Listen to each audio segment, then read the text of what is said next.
হজরত, আমার প্রশ্ন ছিল বর্তমানে প্রাচীন দল হিসাবে আপনাদের বর্তমান অবস্থান এবং আগামী নির্বাচন সম্পর্কে, আপনাদের দলীয় কার্যক্রম সম্পর্কে আমাদেরকে বিস্তারিত জানান। জি, ধন্যবাদ আপনাকে, আপনার মাধ্যমে রাজদর্পণ মিডিয়ার সকল সম্মানিত দর্শক শ্রোতাকে। আমরা জমিয়তুল উলামা ইসলাম বাংলাদেশ একটি নির্বাচনমুখী রাজনৈতিক দল হিসেবে আসন্ন ত্রয়োদশ জাতীয় সংসদ নির্বাচনে আমাদের প্রস্তুতি সন্তোষজনক মাত্রায় রয়েছে। আমাদের দল মনোনীত প্রার্থীগণ নিজ নিজ সংসদীয় আসনগুলোতে দিব্যি প্রচারণামূলক কার্যক্রম কর্মকাণ্ড পরিচালনা করছেন। আমিও দলের মনোনীত প্রার্থীদের একজন। আমিও আমার নির্বাচনী এলাকা নীলফামারী ১ ডোমার ডিমলায় টানা কয়েকদিন সফর করে আসলাম, গণসংযোগ, উঠান বৈঠক ইত্যাদি কার্যক্রমে অংশ নিয়ে আসলাম।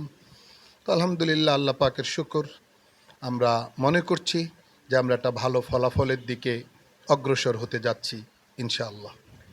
যে এরপর যে আমার প্রশ্নটা থাকতেছে সেটা হচ্ছে, বর্তমানে নির্বাচন কেন্দ্র করে বিভিন্ন দল বিভিন্ন জোট এবং ফ্রন্ট তৈরি করছে, আপনারা সেই হিসাবে কোনো দল অথবা জোটে যাচ্ছেন কিনা? এই প্রশ্নটার উত্তর পেতে হলে আমাদেরকে আরও ২-১টা দিন সময় দেওয়া লাগবে।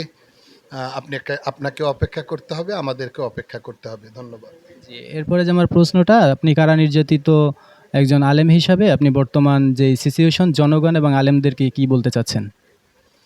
আমি একজন কারাভোগকারী, জেল খাটা মানুষ হিসেবে আমার অনুভূতিটা তো একটু ভিন্ন মাত্রারই হওয়ার কথা। জেল জীবনটা যে কারো ক্ষেত্রে আসতে পারে।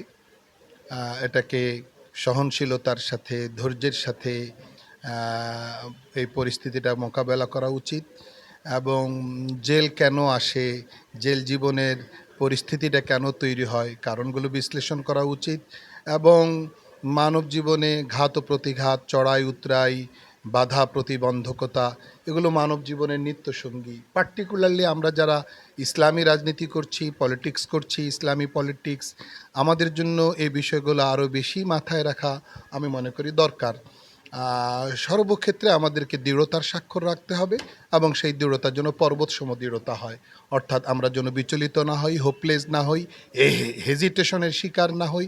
আমরা আমাদের কাঙ্ক্ষিত গন্তব্যের মাইলফলকে স্পর্শ করা, এটা আমাদের জন্য সহজ হবে তখন যখন আমরা কোনো রকম অপশক্তির কাছে, অন্যায়ের কাছে মাথা নত না করার সিদ্ধান্তে আমরা অটল অবিচল থাকব।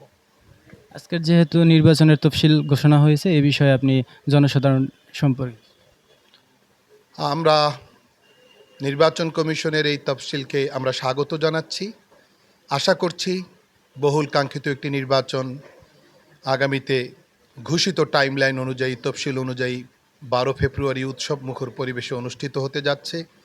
আমরা চাইব যে এই নির্বাচন নিয়ে কোনো প্রশ্ন যেন না থাকে, নির্বাচনটি যেন সর্বমহলে গ্রহণযোগ্য হয়।